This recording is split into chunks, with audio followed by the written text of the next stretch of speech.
3, 2, 1. We are live. Hey, everybody. Welcome to what is this? Oh, Habanos Saturday. I'm doing the wrong show. Welcome to Habanos What show Saturday. did you think you were doing? Which show? You don't even want to know. It's been one of those weeks. Sermon from a German. No. I thought it was one of that. So we haven't heard from Sermon from the German in a while. Anyway, welcome to Habanos Saturday. I think Usman's 50-50, so we should just run the credits now. What do you think? Go for it. There we go. This is 2OF Entertainment.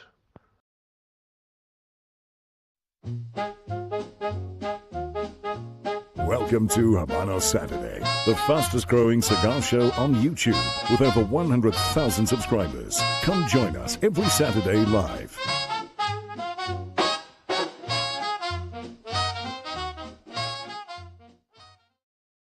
And we are back. Now, fans, I must tell you this so we're all on the same page here.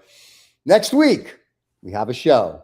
But because of the outcry from the fans globally, and I'm talking all two of you. I didn't think there were that many people watching that there are that many people to be pissed off. Who knew? We are going back to the old 7 a.m. New York time, noon in London, and 6 o'clock Pakistani time. Right. The best part is that Usman, a.k.a. Princess, doesn't know. It won't matter. He hardly ever shows. Well, so there you go. Well, he these days is quite important. To himself. You ask him, he'll tell you how important he is. He's an important personality. He's something, all right. And in life, well, this is one of those it's not really a show, as I've said so many times. It's a very casual kind of, hey, how are you doing? It's a catch-up kind of thing. And Usman, I won't dry snitch him, and I won't gaslight him. I'll just say that he has more important things to do.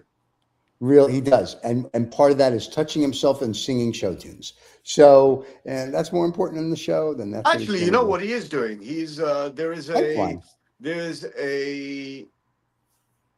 sort of, I would imagine, a spring festival. That's all I can think of it as. There's a little bit of a traditional spring festival in Lahore in Pakistan. It's called Basant.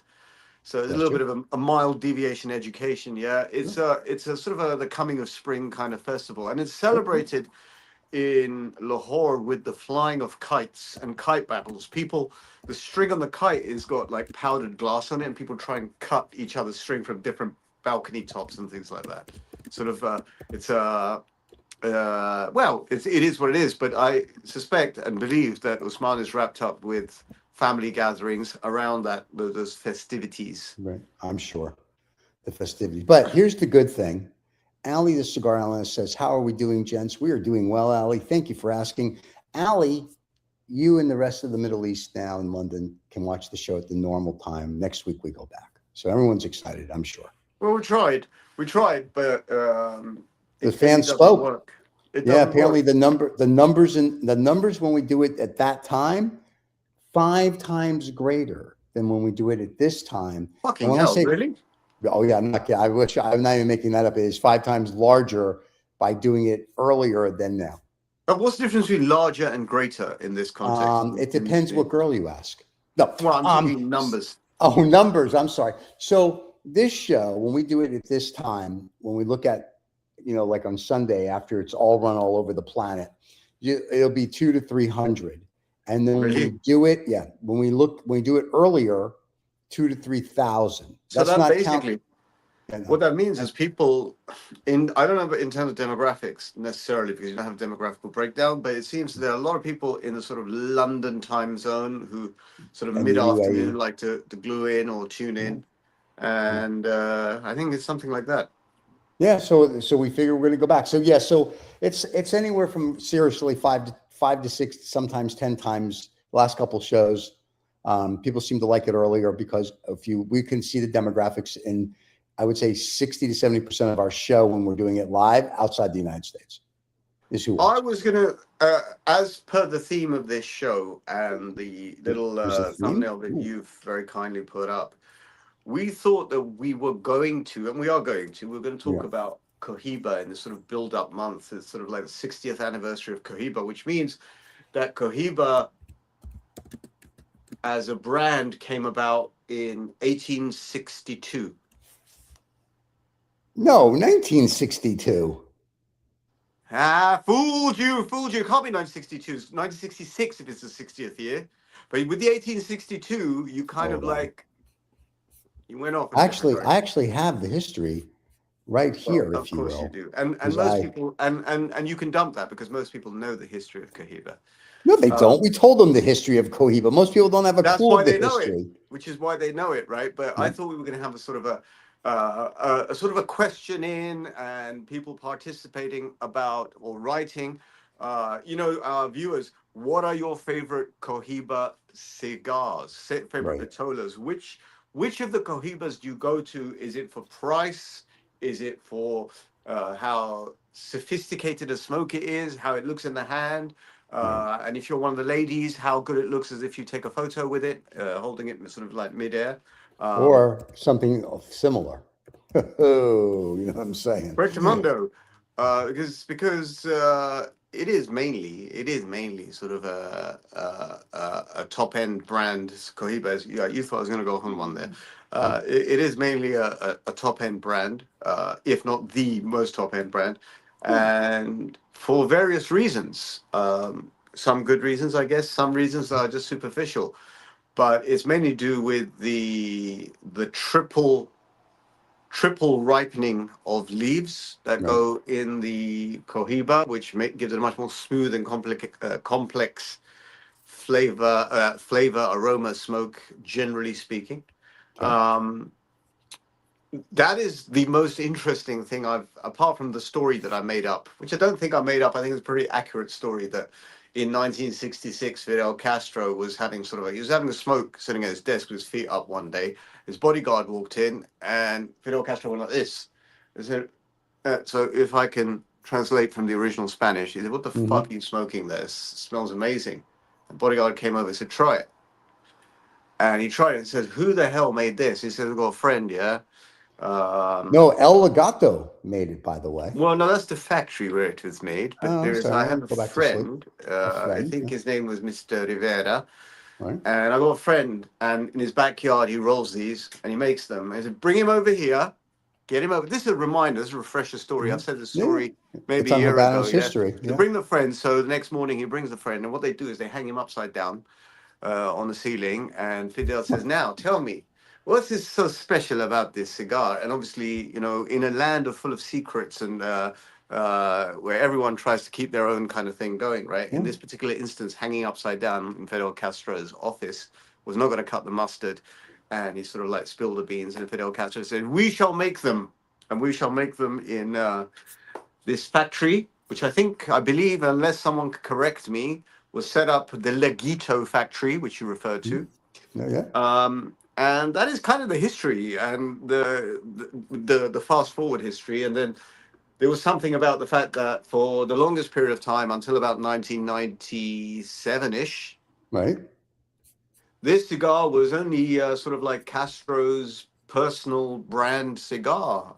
Only he could smoke it and only he could give it out as sort of diplomatic presence. But then it became sort of like a global thing. It was released Hmm. for public consumption at some stage. I believe Yeah. 97, I could be wrong, it could be 98. But around 97, 98, a lot of these things came out. A lot of these not Vitolas, brands came out. Right. And so they produced 3 lines. Cohiba produced roughly 3 lines of cigar. For all of those you should know, and if those of you who don't know can easily Google these things. I don't need to remember everything. I haven't taken a massive interest in Cohiba cigars until Yeah. I fell back in love last year. Were you yawning just now? No, I no, I fell was just back like, in. oh, shock. No, but it sounded like a yawn. No, it's I not like fell that. back in love with one of my favorite Vitolas, which I've always considered to be a very elegant Okay. cigar. Elegant Vitola, which is a Cohiba Siglo 2. I don't know how many times I've said that. I think I've said it enough times that the stocks of Cohiba Siglo 2 have diminished. And it comes in 2 boss. It comes in the metal tins. Hmm. Very elegant cigar. You can fit 3 or 4 of them in your top pocket. You walk around, smoke all day. Fabulous, fabulous smoke. Were it not for the fact that the price has gone sky high, and we're going to come to that in a moment. Well, we are. But the pinnacle of the Cohiba brand is considered to be the Cohiba Siglo 6.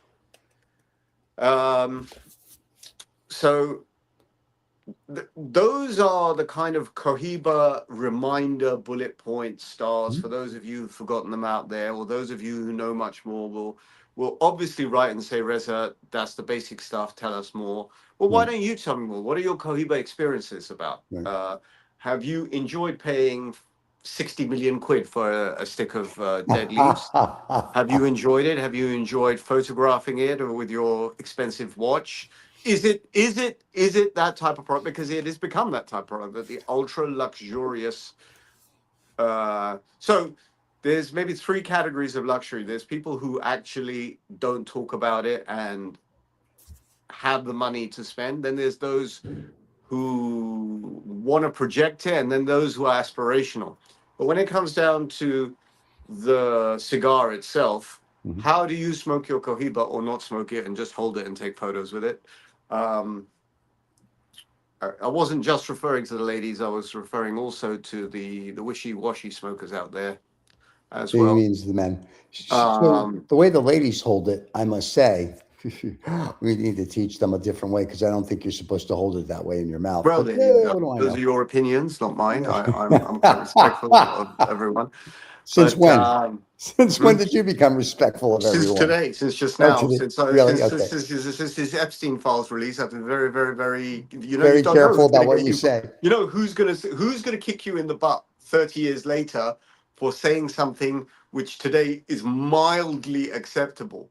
If you know Just what so I we're mean. I mean, clear, Epstein's a different bloody level, right? no, I got Epstein's a that. totally different level, Right. and all First of all, all these. Well, that's another topic. wait, that's Maybe a topic another we'll get but on in a that's a minute. topic and But a first half, of right? all, All these scumbags, yeah, but. nobody from our show is in the Epstein files. Let's just be No, I clear. understand, right? But Maybe one has to be Usman. careful. I don't One know. has to be. You have to be a little bit No, careful when you talk about how the no. ladies smoke, because I'm Yeah, quite no. respectful of everyone. I don't give a So you know, rat's ass. I could give a. it's plainly, obviously, it's evidently so. I'm glad you gave that disclaimer out that you don't give a No, rat's really, I don't really ass. give a shit, because here's why. No, let me explain. I don't care whether it's 5 years or 500 years from now. Somebody comes back and watches one Well, of you'd be these dead shows. by then. You'd be sort of like mummified and sort No, of I'm like 17 billion years old. I've got another 17 billion to reptilian go. blood going through your Yeah, system, it's the Illuminati reptile club. But my point is I don't really care. I'm tired of all this political correctness, mamby-pamby bullshit, where we all have to be worried about somebody's ridiculous feelings. I don't really give a flying fuck if I insult someone or not. And if you don't like what we're saying, then you know I think what? you have to. There's I other think shit. one has to find the time and place to insult someone. No, I think you just have to be you. Oh, you And just sort of like go for it left, right, and Yeah, center. no, people, I'm tired of all these people pretending. I'm just me. This is it. What you see is what you get 24 hours a day, 7 days a week. Sometimes I'm more animated, sometimes I'm less animated. Sometimes I'm nice and sometimes I'm not, just like everybody else. But I'm getting tired of having to watch every little bit we all say, because we're afraid I don't really give a shit. I really don't care. If someone doesn't like something, then you know what? I'm offended that you're a pussy. Get out of my way. Well, bringing your very scientific opinion to the content of the show, what is your opinion about the Habanos Festival taking place in Cuba in roughly 3 weeks' time?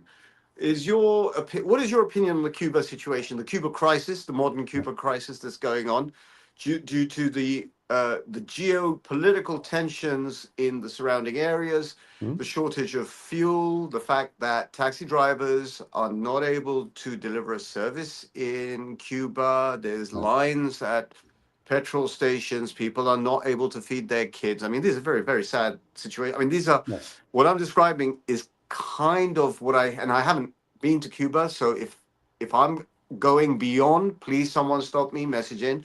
But even in normal times, there is shortage because Cuba is under some sort of siege from its neighbors, mainly the USA. What is Cuba going through right now, and how is it looking for the Habanos Festival? Have you got an opinion? Have you got a view? I've got an opinion and a view. Have you met me? First of all, we have spoken to the cigar rabbi, and we've spoken to the Ruban, who just came back, and he said, Ruban said that everything is fine. There doesn't seem to be any issues right now. So now, whether that's true or not, Ruben went there, so I believe Ruben. I don't know. I mean, yes, but there's shortages. There's have and have nots, kind of like everywhere else. I'm not really sure remember the Habanos Festival for the Cuban government and for the Habanos group, that's big time money for them. So I'm assuming for the 9 days that everybody's there, it's going to run like clockwork. Whatever happens a week before and a week after, that's probably a different story. What I mean to say, to supplement what you're saying, what I mean to say is, these are not normal times in Cuba. They're not normal times anywhere. These are not normal. No, there are not normal times, but these, especially right now, are very abnormal times. Okay. And a bunch of people turning up to have what is essentially a celebration of a national product. I mean, whilst I'm all for that, right? But I have heard more and more recently horror stories of things that have, not horror stories, but tales and anecdotes of how things have transpired in Cuba. For example, gala dinners, and we're not talking about not just last year, but we're talking, in the last few years, people don't eat the food at the seafood at the gala dinner because it's been sitting around 4 or 5 hours without refrigeration before it's served. You've got 1,000 people there. There's no refrigeration. So people don't touch the food, for example, right? Unless you're staying very, very close to the event areas. So you can lose weight. Got it. You may have difficulty. You may have difficulty getting about because of the attacks. I mean, this is what we're hearing. Obviously, it is better for someone on the ground to say it, but I do understand there is an inordinate amount of pressure and burden being put on local resources for some flamboyant people to fly in and have a wonderful time, whereas the locals are clearly not. Right. It's I don't know how bad the situation is, but it's not a good situation. I know this. Well, if Ruben's watching, Ruben, jump in, and if he's watching, we'll send him a link. He can come on and talk about it. Wait, let me ask you this though: are you going to go then, or not going to go? Because of what you just said. I'm not saying if I am or not. My intention is to be there, and my intention also, to be very honest, is to look for the next 2 or 3 days and see which direction this is going in. I know of people who've cancelled going there. I know this. So here's the thing. If he doesn't go, kids, we'll have a show on the 21st and 28th. It's all about the show. If he does go, there won't be. But anyway, going back to this topic, here's the thing. Here's the problem. Until you get feet on the ground, and I've traveled, and we've talked about this. We've both traveled the world. So I've heard horror stories in countries that I'm going to, and I get there and I'm like, what country are you people at? Like, there's no problem. These are not horror stories. These are not horror stories. Food poisoning is kind of a horror story if you're stuck in. No, I wasn't describing it from that perspective, because if apparently the normal situation in Cuba is that the food is not so great because it's a sanctioned nation. So these are the kind of things anyway. Yeah. What I'm saying is that this in particular is a burdensome time. Okay. This in particular is a burdensome time. So it's even there are even more. There's even a greater burden on the local economy, on the local infrastructure. That's point number one. Right. Point number two is I'm not going there specifically. I'm not going there for charity. I'm not going there to do anything specific other than to meet people and have a good time. In my good conscience, can I go to a country that's really suffering and the locals are really suffering to have a good time? Sure.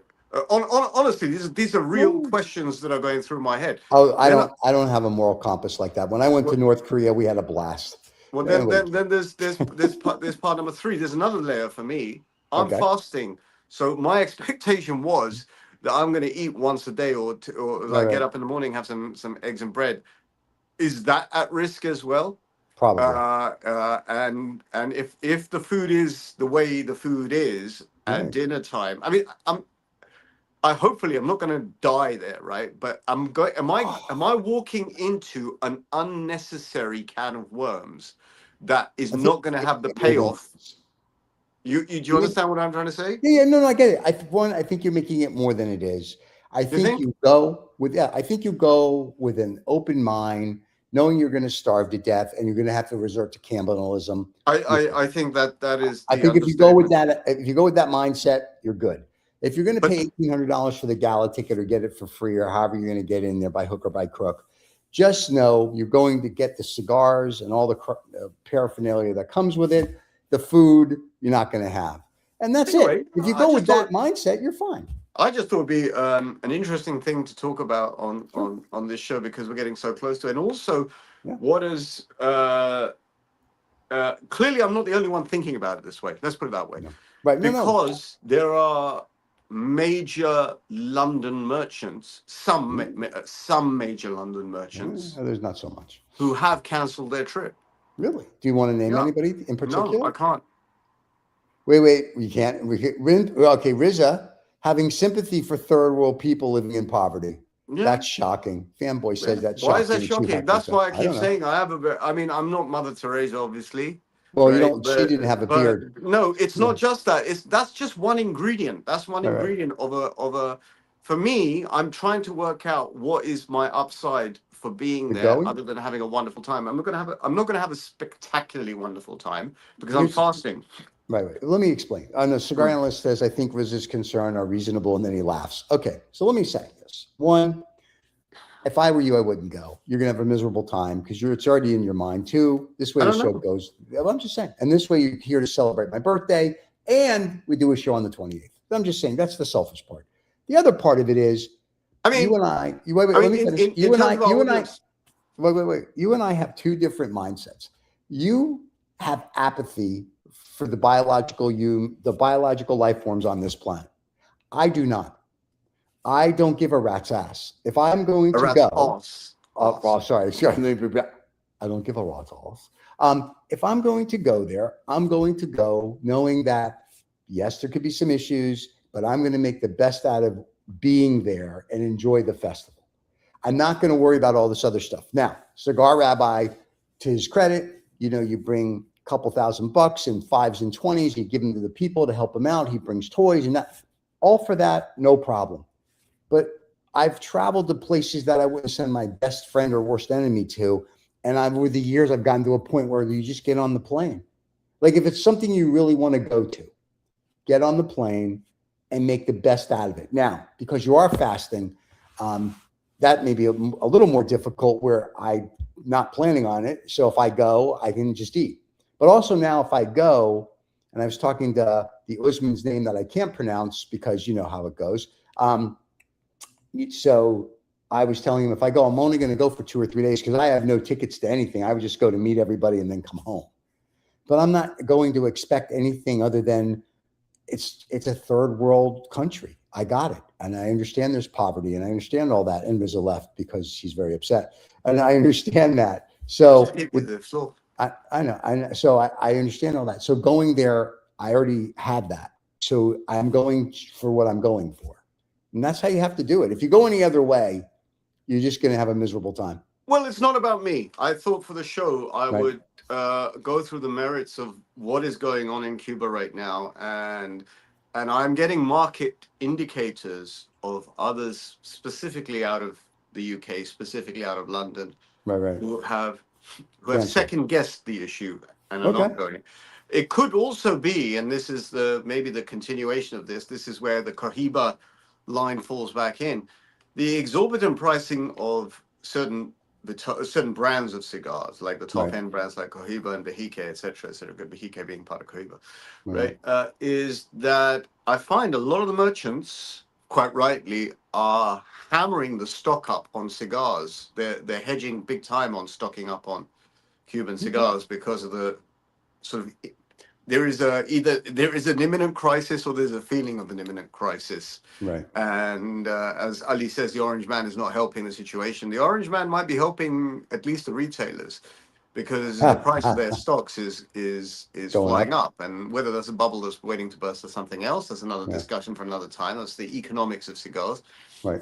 But this is a mixture of lots of different ingredients taking place at the Habanos Festival this year. This is the Cohiba 60th anniversary, the pinnacle of the pinnacle of the pinnacle. Right. They're meant to be launching 2 new cigar vitolas. Atabey is one. Atabey is, we are assured by Ruben, is one. There's another one I can never remember the name. Neither can I, and then I got in trouble for it last week when I couldn't remember it. But Atabey is one. Another one has been suggested, a 60 ring gauge Excellences or something like this. I don't know, right? To be quite honest, I couldn't give a rat's ass, to be honest. So let me ask you this: Are more- you going because it's the 60th anniversary of Cohiba and it's this big thing, and you're going to make a bid on a $12 million humidor that they cost them $4 to make, and there's all these great cigars? Dude, I know for a fact that people have bid for £1 million humidors. I know, I'm aware, but that's not my question. Are you going? Not paid for them. And not paid for them. Oh, nice. Do you get to take it with you? Yeah, they got all the publicity, but they haven't paid for them. There's all sorts of people out there, right, doing all sorts very of nice. things, and good on them. All If right, well, they I'll pay manage for to do mine. that, then good on them, right? Yep. But actually, there is a great deal of intrigue, opacity, secrets, open secrets, closed secrets in this industry because of the nature of The beast. the politics out there, right? But if you say to me, "Are you going for the Cohiba?" It wasn't that I was going for the Cohiba thing, really. It's just because it's meant to be an important one, the 60th.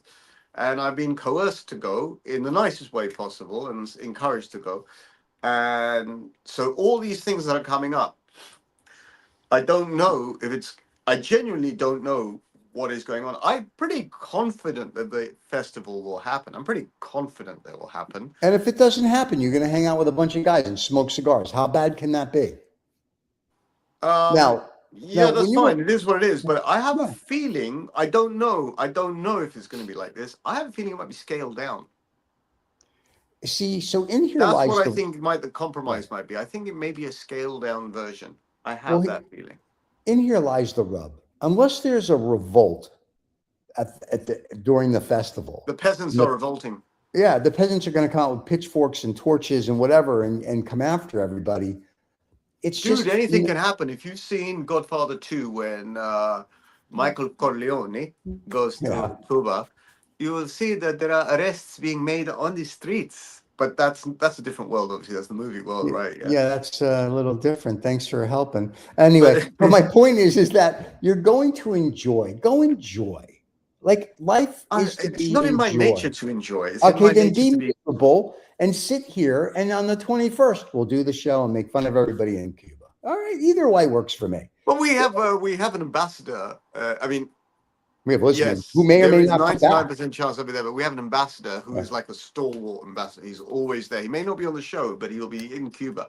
Who's that? And that's Usman. Oh, Princess. Yeah. But here's something really cool, just so people know, and the terrorists that are watching, we don't negotiate with terrorists. So if you abduct Usman, he's yours. Just to let you know, we're not paying for him. He's Usman yours. is You the terrorist. keep him. He's the one who'll be holding hostages.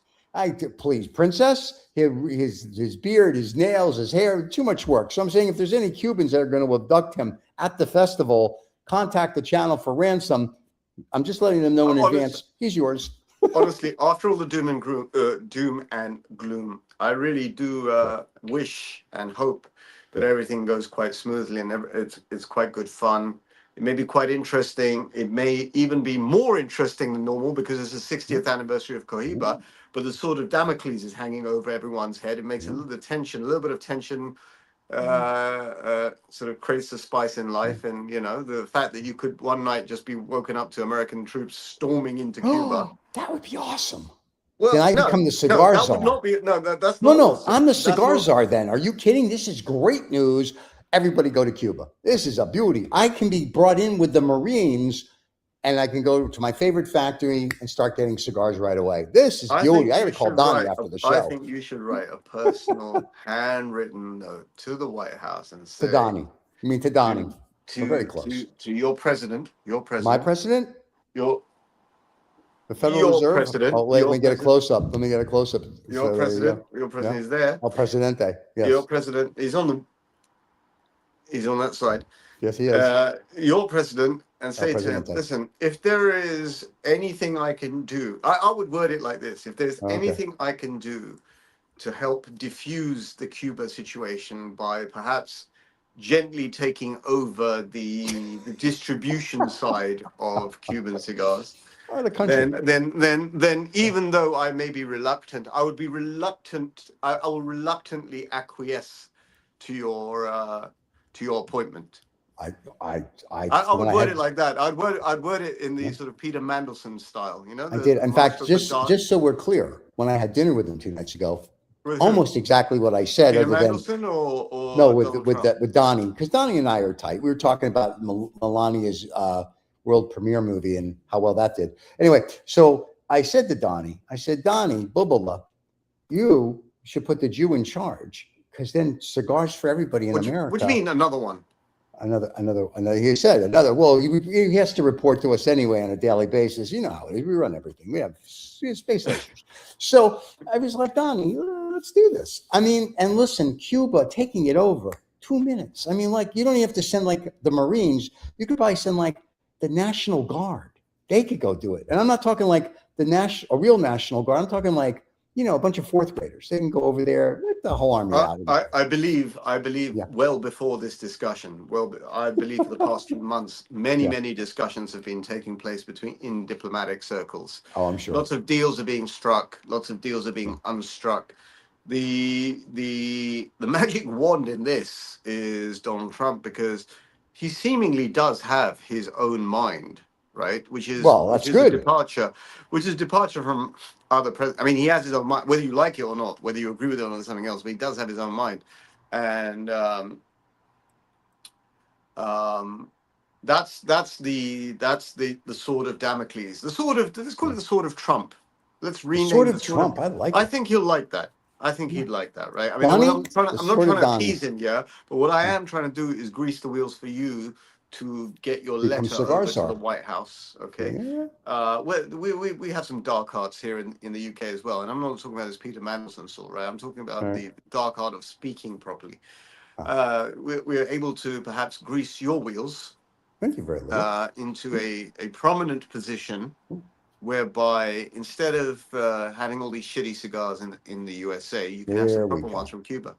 Just so you know, tomorrow is Cuba Day here, where we'll be smoking in Monte Carlo, and we'll be smoking, good, bad, or indifferent, a whole bunch of Cohibas. I got a text earlier from one of our guys, and he's like, tomorrow is Cohiba Day, and he was listing out all the Cohibas he's bringing. Don't tell me it's Cohiba like Dominican brand Cohiba. No, Cohiba from the island of where we're going to be invading, where I'm going to be the cigar czar. So tomorrow is Cohiba Day, and I will post them on my Instagram, so everybody can see Cohiba Day here in Monte Carlo. So yeah, we're very excited about that. So there you go. So there's pros and cons. By the way, Ali wants us to bring up the fact that Melania's film director was in the Epstein files. Who wasn't? So it's apparently. Well, we weren't apparently. Yeah, you know. Well, we haven't been through the documents yet. There's 3 million documents with another 6 million to be released, apparently. I know, and the nice thing is that you can change your name so they can't find you. It's a whole thing. Anyway, Chris Christie's wife, I heard him on an interview the other day. Chris Christie's wife said, "Why aren't you in the files?" Like she was disappointed. I thought that was great.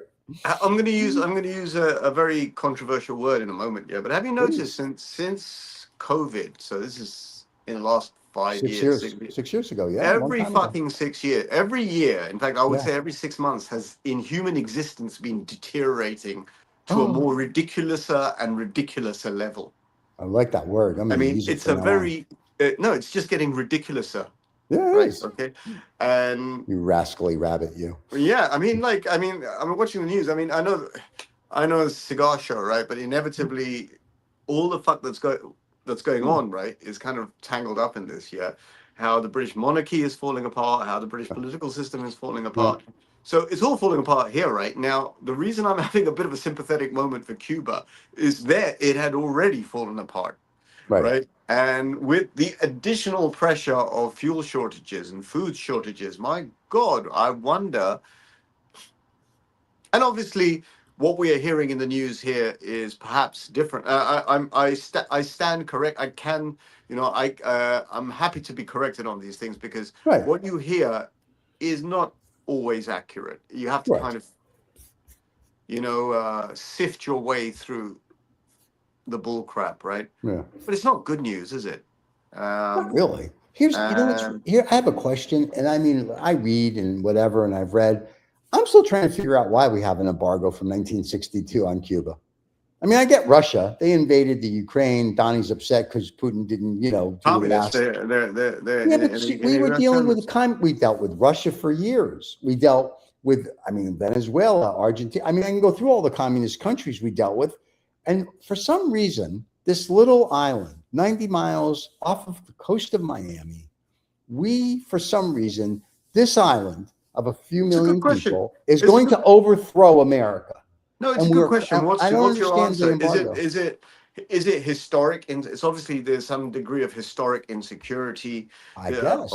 because there's Bay of Pigs, etc., etc. But but why?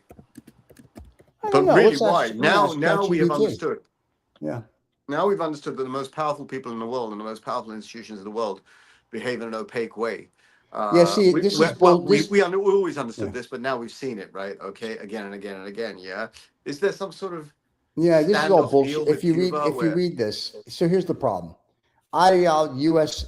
Aimed to counter the spread of communism, political, everything's about communism and all this other crap. Here's my problem. We dealt with Russia. We dealt with other communist countries. We deal with China. They're not exactly they're capitalists, but they're China. I love China. Hey, Panda, how you doing? Okay. I mean, is it just the fact that Cuba is 80 miles off the coast of Key West? Yeah, but still, what are they going to do? I don't know. We have technology. We have jets. We've got duct tape. We can stop them from coming over. We have a Coast Guard. I've met the three of them. Then then you tell me. Then you ask the question. Tell me what is the ongoing issue? I mean, I don't know anything about the local politics. Can I tell you? I have no clue. Everything I've read on geopolitical globally, when you read stuff on Cuba, it's a blur. We just want to stop communism. When it's a blur, geopolitical balance is always is engineered. It's an engineered balance. There is obviously, if it's that much of a blur, if it's that opaque, it's obviously it suits both sides for it to be that way. Okay, well, in some sense, because that establishes control over the people. No, I get that part. Yeah, but here's the thing. So here's what Fanboy says. Fanboy says the Cuban embargo is basically sadism, and some people are into BDSM. So calm yourself, there, fella. That's right. It's no longer a national security threat since the '60s, and I agree. I mean, it's a way of controlling the people at the end of the day. I don't understand it. Existential threats. Right. But I just, like I said, I don't really understand. And I'm not trying to be like a dick about it, but I would love for somebody from the Department of State. The clues in the question that you asked, right? I know, but that's my point, though. I would love for somebody. No, you're a relatively intelligent man. Whenever it's opaque, whenever the lines are blurred, it's because they've been blurred. Right. Whenever, it's always the situation. You know, countries when they have a real fight, they just go to war. When it's like this, it's because there's an agreed stalemate in place. Right. It's kind of like North Korea. We've been at war with North Korea since '52. Great, congratulations. Cuba, I mean, great. We had the Bay of Pigs. They shot some planes. We shot some people. This is 60 years ago. No, but I personally think that relevantly on topic, it's because they make such great cigars. I think. Seriously, you think that's why we have an embargo against them, so you can't bring them into the United States? I think that the other nations, right, their output of tobacco.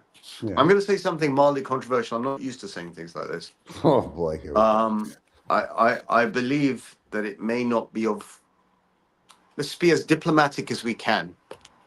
It may not be at the same level. There we go. As the Cuban leaf. No, of course, God forbid. And just so you know, Ali says high or low. I just says no. Oh no, I got it. Here's what Ali says. Ali says it's a form of punishment for cooperating with Russia in simple terms. Hence, it's why it's still going on to this day. Once again, we were doing shit with Russia in the 80s, the 90s, until about 5 years ago when they pissed everybody off when they bombed that nice little foreign country. Epstein was importing Russian prostitutes. There was a business. Well, that's allegedly. Calm down. Well, he's dead now. You can say what you feel like. Oh, okay, then yeah, he did that. Anyway. Or if he's not dead. If he has been taken, maybe he's not dead. Maybe if he's disappeared off the scene, because you know when these high-profile people like Robert Maxwell and Epstein go missing, right? Are they dead? Have they gone off somewhere else? I'm just saying, he could be like hiding out with the lizard people. Anyway, but my point is like what I was trying to say earlier is I would love from somebody from the Department of State to come on the show, and we'll try to be nice and to explain to us, other than Cuban cigars, why are we still having this embargo war, whatever, with Cuba? I know they won't, because God forbid someone would come on a show and actually have a dialogue, and we could be serious for the 10 minutes they're on. And I would just love to know that. I'm fascinated by that. we've spoken about one side of this. I have heard Yeah. also that a deal is being struck with the Americans where Cuba will be opened up and the prices of Cuban cigars will diminish drastically now. Thank Drastically. God. And I'm Drastically. Cigars are. You'll be able to buy your Cohiba Siglo 2 for $5, $5.50. No It's problem. not going to be $5 sticks. Will you stop it? They're not going to diminish it like that. Maybe Okay, $10. $6.50, but eventually that's what the $7.50 price will come down to. So we can all enjoy the finer leaf. We just don't have to pay through our nose for it. Yeah. Or I have heard this as well, that a deal is being struck. Well, that's what That Donnie the and I talk bottom- about at dinner. So it's going to happen eventually, but the bottom will drop out of. Yeah. So let me ask you this then: disproportionately priced all market. the Chinese people that you know that are collecting these boxes with the little blue stamp MOUSE or whatever is on it that they think is like the greatest stamp in the world from Hunters and Frank.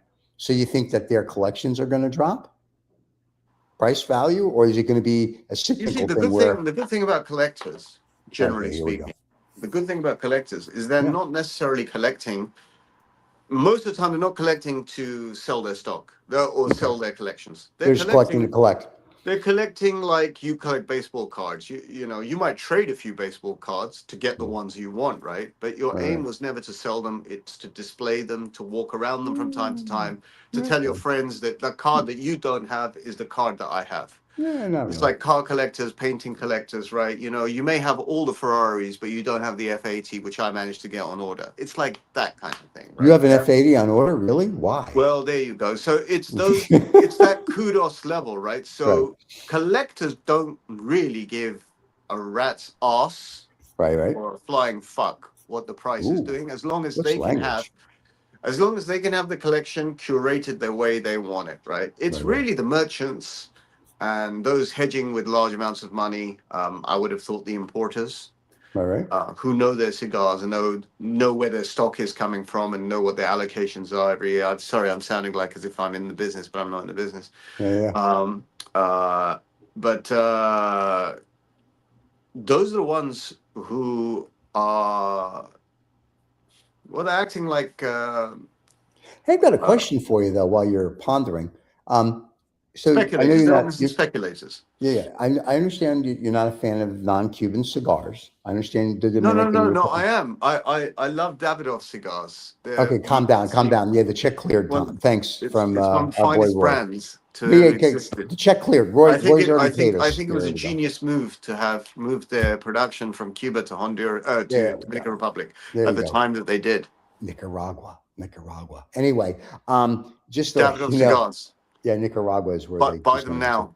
Yeah. Anyway, and Roy, thank you for your check because it I cleared. didn't That's say why anything you're about plugging Roy. it. I'm just saying we have to thank Roy. No, I just happen to think. I genuinely happen to think Davidoff cigars are actually quite well made. No, we know that. But my Like, question well is, made, while you're pontificating how wonderful the Davidoff brand is, so Roy gets kudos later on today. What's is He's this? not on the paycheck. He's not on payroll? Well, then why are we talking about On Davidoff? the payroll, Anyway, even, yeah. oh, screw him then. Anyway, so Well, when Cuba not opens, that either. oh well, listen, you have to make up your mind here. Anyway, You fluctuate quite a lot from left to right. I'm a vacillating type of guy. Anyway, if Cuba opens up, let's say, and Cuba becomes, if you will, the Dominican Republic or Nicaragua, where Americans go back and forth and we're all having a kumbaya moment, we're all hug each other, blah, blah, blah, blah, blah. Do you think Cuba is open? I think. Wait, let me finish. Do you think then the mystique of the Cuban cigar, if it's available in America, goes away? Or do you think now because they can buy nutrients and nutritions that the other countries use, will the cigars start tasting differently? Or is it just the magic of the Cuban? You know what a biosphere is? I do know what a biosphere is. So Cuba is basically, metaphorically, a biosphere. I think there's an imaginary glass dome around Cuba. Okay. Cuba has been preserved that way on purpose by the powers that be for a reason, to subjugate the local population, to have an output, and to maintain it. Right? If Cuba was, even if Cuba was opened up, they would still put a glass dome around it in order to preserve its quaint, beautiful 50s, 60s nostalgia, the old buildings, the cigar industry. Even if you open it up, it would be still fucking expensive to go to visit Cuba, right? If it's not prohibitive to go to Cuba, it'd be fucking expensive to go to Cuba. One way or the other, they will preserve it. Well, no, I get the fact that they're going to preserve it, but I'm just saying, there's something. Everyone says it's something about the Cuban soil. It's something about this. It's because that's where they bury the dead people. So that's all it is. But anyway, there's something about the Cuban soil. There's something about this. It's something about that. So my question is now, if That's the true of world many. opens, That's true of many products of many I, countries. but I get that. So my question though is what I'm trying to think through is that we open up, just say America and Cuba, we make a deal, everyone's really happy, and next month, March 1st, I'm Cigars are, and now all these plants can start buying fertilizer and all this other crap or whatever they need around the world. Will the taste change from the Cuban cigar, or is it the fact that it's just the soil of that land? Because I know you make fun of non-Cubans, right? And I know like this one's better than this one, and this one is a Cuban seed, whatever it may be. But there's something which is true. I don't know if it's the way it's rolled, the soil, the love they put in it, whatever it may be. There's something different about a Cuban cigar. There's in Italy on the Amalfi Coast towards Vesuvius and Right. Herculaneum, because there's lots of volcanoes, Mount Vesuvius, for example. Right. The soil there has got a lot of sulfur in it, etc., etc. Apparently, tomatoes that grow there are some of the juiciest, tastiest tomatoes in the world. You get this in Sicily as well, right? Now, you can grow tomatoes anywhere in the world, correct? Yeah. And there are many other places in the world where they've got volcanic soil, correct? Right. But those tomatoes have a certain flavor that comes from that, and it's not just one ingredient. It's not just the soil. It's the weather. It's the other vegetation. Or I mean, there's a lot of ingredients that go towards, like, sometimes they say with grapes, oh, I'm getting hints of hedgerow and this, and it's also the other plants that grow around the grapes that perhaps contribute to the flavor of it, right? Okay. It's the same for Cuban leaf, right? Cuban leaf there's nothing magical about it other than the fact that it's in Cuba. Cuba has a certain soil structure, has certain weather, has certain climate, a certain type of people rolling cigars, drying. So you have a certain type of product, okay? It just happens to be better than everyone else's product. But why? That's my question. If you open up Cuba to the world, does it still maintain that? Well, you never know. If they've got different kind of fertilizer, which has happened before, right? Right. It affects certain aspects of the cigar output. Eventually, it may affect its burn. Its burn. It may affect the flavor. May affect the aroma, but in little bits and pieces. Okay. So whereas you cannot apparently have cigars today from Cuba that taste and burn exactly as they were 50, 60 years ago, because a lot of climatic conditions have changed, fertilizers have changed. But there is a common thread that still goes through the Cuban cigar, right? No, I get that. Flavor. But so the point I'm making is if we open up Cuba in 5 years, do we start saying, oh, Cuban cigars are no better than the non-Cuban cigars, or just as good at that point? I mean, or is it always going to be the mystique? Well, first of all, it's not going to happen. But there Yeah. will always be some preserved mystique about it, no? Okay, then there you go. Then that's the answer. It's the mystique of it, whether the U.S. takes over Cuba tomorrow It's or not. marketing and mystique at the end of the day, yeah. I mean... not really, because the non-Cubans market, and some of them are crap. Look, is it conceivable? Let's ask a different question. Is it conceivable that one of the other nations, let's say a nation that's quite close to Cuba, let's say Dominican Republic, Sure. right? Okay. Is it conceivable in 30, 40, 50 years time with and that's open, right? It's open. It's not, there's no blockade on Dominican Republic, right? Is it possible that the soil conditions and fertilizer and et cetera, and whatever nutrients you have, you could make those cigars equal or better to the Cuban leaf by way of complexity of flavor, signature of flavor, signature of aroma? Do you think you could get there? Why not? It's an inverse question. I'm not talking about Cuba. I'm talking about those countries. No, I got what you're saying. I think over time, it just becomes reverse engineering. If you want to spend the money, you can do whatever you want. So I think that's quite a practical possibility, and I'll tell you why. Is because when I was in Dominican Republic 4 years ago, one of the questions I asked one of the farm owners was that imagine I went back in time and I came here 100 years ago, right? Or not, okay, not 100 years ago, 50 years ago, all right? 50 years ago, what would those cigars be like? Okay, even if it was 100 years ago, 500 Right. years ago, if I smoked a cigar that old at that time, so Right. if I could go, what would it be like? He said basically you'd see the face of God. There would be so much ammonia in the cigar. Right. There would be so much strength in that cigar that it would literally, the purpose of cigars was to get on a high, basically. It was like Right. smoking a drug, right? Okay. And we've come such a long way since then. We've refined our farming techniques, our drying techniques, our fertilization, our climatic conditions. So if in Dominican Republic, what they have is this is out in the fields where leaves are being grown. They have sackcloth that they put over to create condensation, and like in open Right. conditions, etc., Yeah. etc. So farming techniques, etc. So imagine in 50 years' time, imagine in 20 or 30 years' time, right? These nations that don't have any restrictions on farming techniques, whatever they may be, whether it's soil or climatic, do you think they can start producing cigars that equal or even kick ass over Cuban cigars? Do you think that can happen? And I think that's a Not. very fair question. I think I'm the only one that's asking questions like that on shows like this. You And probably I are. think, and I can even give you an answer. I can tell you, Hmm? and by the way, don't tell anyone. And the good thing is, there's only 2 people that watch this show, right? Yeah. You've made 3 if we're lucky. Yeah. Yeah. I promise you, in 20 years' time. Yeah. Okay. I promise you, maybe in 10, maybe in Mhm. 20, maybe in 30 years' time, the mystique of the flavor of Cuban cigars will be busted. What Cuba will continue doing Right. is using their brand strength, like real Okay. strong brand strength, historical brand strength, to promote cigars. But by way of actual quality of leaf, it will Yeah. have, I promise you, it will have been equaled, if not superseded, if you pardon the pun.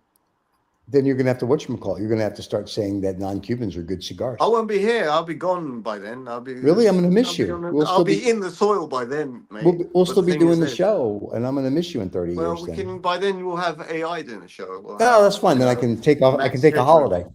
So Yeah, we can. But it, we can have that in the next 2 or 3 years. By the way, we can just probably we just sort of give it our general inputs, and then two random if people can have David a show. if David gets his shit together, we can have it next week. Anyway, Scheisse, yeah. his shite.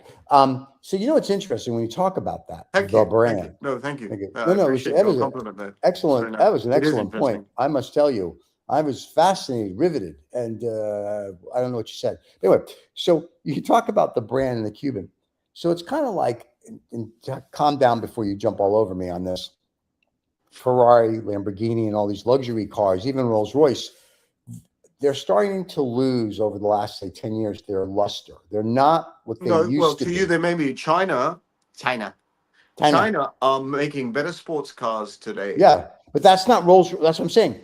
Ferrari, Lamborghini, Rolls Royce are losing their luster. Companies like BYD are making better cars than those 3, whether it's luxury, super, or whatever.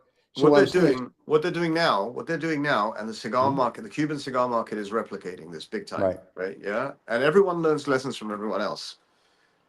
Companies like Bugatti, Lamborghini, and Ferrari are doing very special one-offs, very special one-offs and limited editions, right? And they're priced at a ridiculous level. Correct. There are billionaires who are collecting them, driving them on snow, driving them through mountains, whatever it may be. Sorry, just getting comfortable for this session. And what that is doing, they are living off brand credibility. And guess what? The Cuban cigar world is doing the same thing. When they come out with the Punch Princessa and this and that, the other, as far as I'm concerned, right? And I've spoken to people who smoke these cigars. I smoke some of them myself. They're pretty averagey kind of cigars. They're okay. They just happen to have a new band on them, right? Or a new footer on them, etc. You've got a big party where everyone dresses up in green and dances like a princess. Yeah. Okay. That's called marketing. Yes, it is. And I don't begrudge them that, by the way. I don't begrudge them that. Yes. Right. But the product is not spectacular. The spectacular product that the Cubans have in their range are the Cohibas and the Bejiques and some of the Partagas, and then you Right. can find spectacular cigars in their other lines. Right. But it's not. It doesn't mean like every line has got wonderful, wonderful cigars. They're great cigars. They fit your palate, yeah. Mhm. But they're not like, oh, this was amazing or this was a wonderful smoke. From time to time, Right. you do get a wonderful smoke, right? It's just that in the non-Cuban world, everything to my palate is averagey and below averagey, apart from the Davidoffs, which are actually quite sublime. Yeah. But I promise you, in 15 years, 10, I would say 10 years time. 10 years time, there will be parity. Parity Okay. means Yeah, we know what parity parity means means. almost exact equality. My God. Uh, Our audience isn't that stupid, are they? well, there's your audience, and Oh, watch in your some show. cases, better. In some cases, better. You'll have more complex. And Camacho, Yeah. obviously, Ali Yeah. Tank Well, Ali, and of Camacho. course, Ali. That's a Well, Davidoff brand. Camacho, as far as I'm concerned, is above criticism. It is one of those brands that sustained me for a considerable period of time. Not if you talk to Uh, Urus. Urus thinks they suck now, and they were better before Davidoff bought them. Just to let you know. okay. And he said that on the show. You were on the show, by the way, when he said that. And he showed you the old Camachos before Davidoff bought them because he had a box. Of well, course. Urs is a splendid fellow. I know what he's talking. I know he knows what he's talking about. But Right. Camacho's pretty fantastic brand. By the way, I think they're Yeah. undersmoked. Folks, get your hands on a Camacho, Connecticut What a Toro, piece of shit that is. and Anyway, have that with your coffee, your that's a mid-afternoon coffee, crap cigar. Please buy a real cigar if you're going to buy one. and Anyway. then go have a Cuban later in the evening. Gotta get that little slide in for the Cubans. Listen, I think the next 5 years of the cigar industry is going to be a very interesting 5 years. I think, to your point earlier, with geopolitical things going on around the world, because every little bit will affect Cuba, whether they make a deal with the United States or we decide to make it the 51st state or whatever we're going to do, it'll be very interesting. I think, to Usman's disappointment, if they do open up Cuba to the United States, that you'll see the Cuban cigar market dry up everywhere else but the United States because it'll all come here. I think Cuba, apart from product, does Right. have history and marketing going for it. Yes, it does. It's the mystique. It has the mystique. And the importers, the global importers like Phoenicia and Right. PCC and Hunters and Frankel, Right. have done one thing very successfully, and they're to be applauded. What they've done is they've kept the caliber of the Cuban brand, the Habanos brand, flying very high. Right. What they're doing is promoting a great product, in some Okay. cases excellent product, really fucking well. Okay. The problem they face is as the rest of the world catches up with, farming technology and cigar design, let's call it cigar design, cigar engineering. Am I allowed to use terms like that? Sure. Cigar engineering.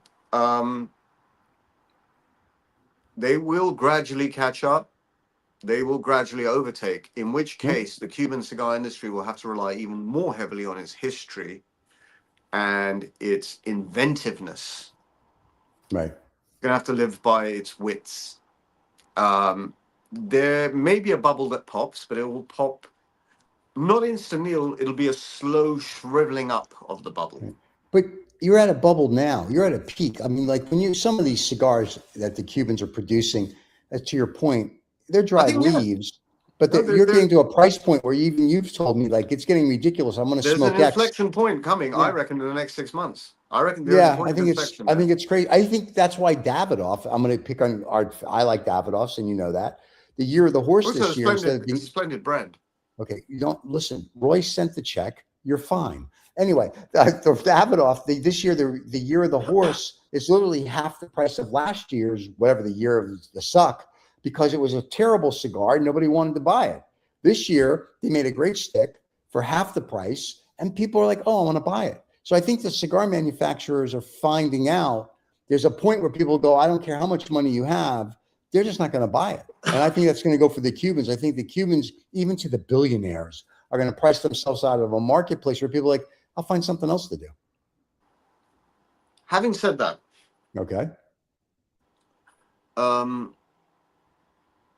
baseball cards, the Japanese Pokemon cards. Mm-hmm. There's a massive industry of collectors. Mm-hmm. There's a massive industry. The card has no intrinsic value other than what's printed on it. It has no intrinsic value. It's not gold, silver, nothing. Right. This is what I'm seeing with the Cuban cigar industry by way of pricing. I mean, all these fancy bands and this and that, the other, even with non-Cubans, by the way, with the Arturo Fuentes. I mean, Yeah. really nice, Texas, really nice. No, really nice bands. I have to say, Rena. But especially the Cubans, especially the regionals, the edición limitadas, the reservas, etc., etc., etc. It is a question of just collecting bands. Correct. And there's one side of the argument that says that's perfectly fine. If that's what you like to do, do it. And then you have the purists who will say, listen, you're just collecting bands, find great product and smoke great product. Correct. There are some people that want to drink every wine. There are some people who want to drink only specific wines. There are some people that want to have every cut of beef. And there are some people that want to eat Wagyu beef only or Kobe beef only. Right? Yeah.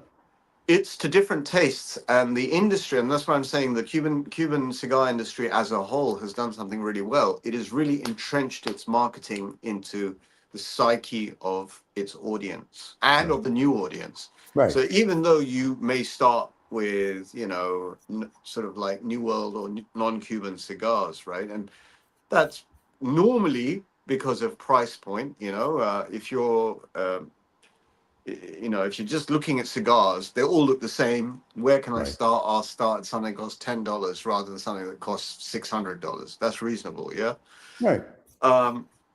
The Cubans remain aspirational because it's the sort of like, it's the old world cigar. It's the, has a history associated. Fidel Castro, Che Guevara, Cuban missile. It's got history tied up with it in modern history. I still call it modern history, and so those are the things they're going to continue to promote. This punch, there's the punch Nectaris that just came out, Edición Limitada Irlanda, right? I mean, Punch brand, what the hell is the Punch brand? The Punch brand is a UK-centric brand. So they do this UK-centric brand. Punch was the Punch magazine that came from Punch and Judy. It's branding. I'll be honest, it's branding. People said it's just, it's an okay cigar. Not average. I won't use the word average. It's just an okay cigar. Okay. Yeah. It's okay. And we spoke about this a couple of weeks ago. Depending on the price I pay for, is like a friend of mine bought the Davidoff Chef cigar. Now I smoked that, and I was like, it's an okay cigar, not worth the money. For half the price, it's a great cigar. But at the price, it's like, okay, it sucks.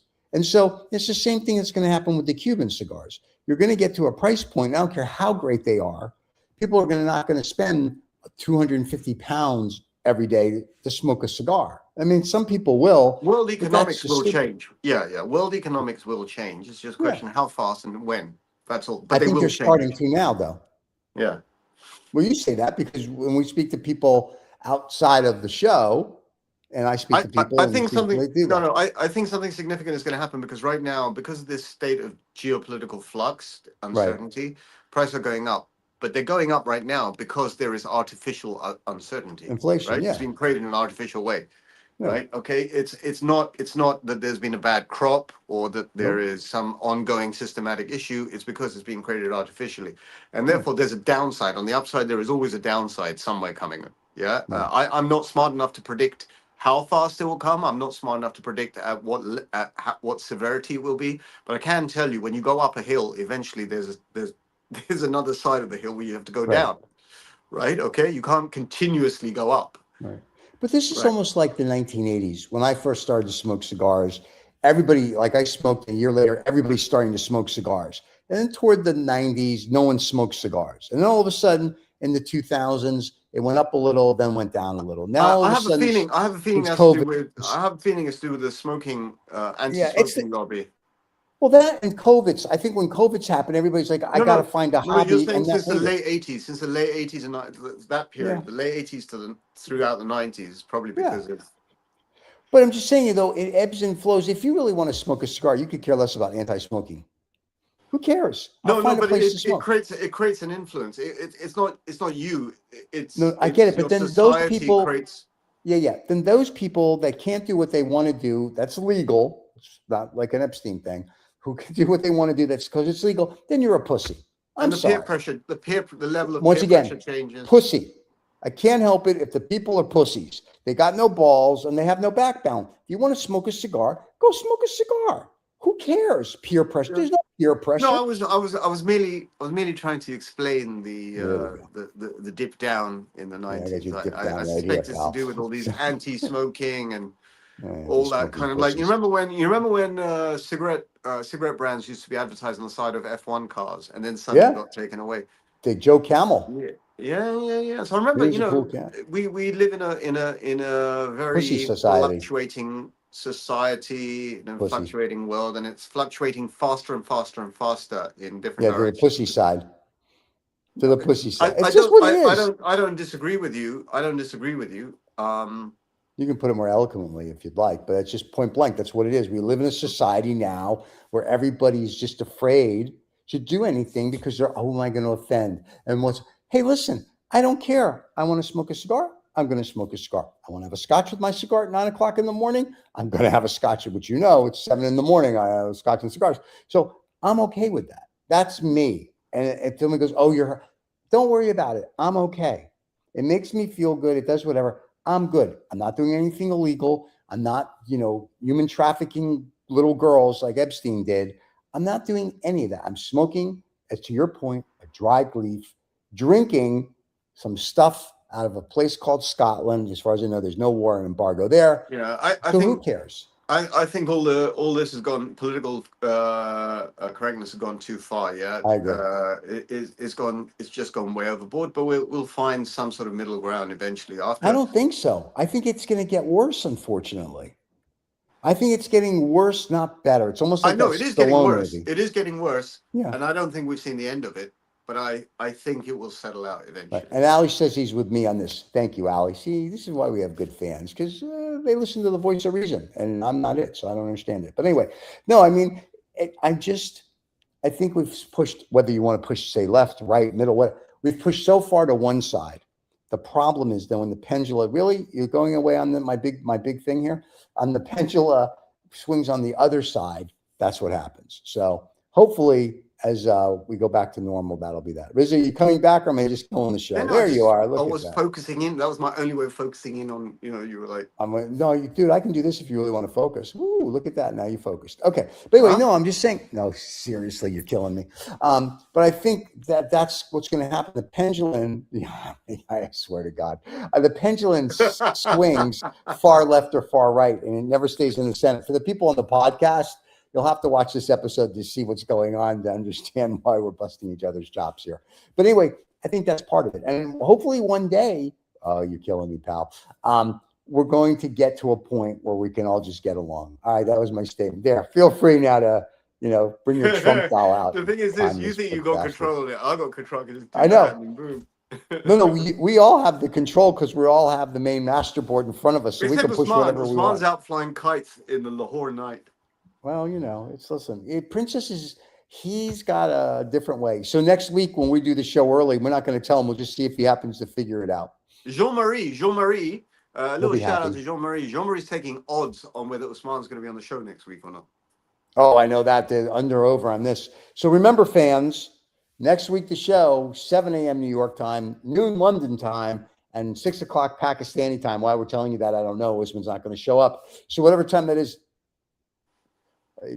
whatever time that is in whatever time that is in Dubai, John Marie, there you go. Let's get a close-up of Rizzo in his cowboy hat. A Cuban thing going on. Is that a Cuban thing? Is you going to wear that to Cuba when you go? That's awesome. It's a distorted, it's not a fedora. I don't know what you call these hats, right? Cowboy hat. They're not a cowboy fedora. hat. I got this one in Dom Rep, and they even what the hell? They even put my initials on the side. Oh my God, with an alligator. Alligator. Yeah. See you later, alligator. Oh my God. I think with that, we should probably say goodbye to the fans till next Saturday. What do you think? Goodbye to the fans till next Saturday.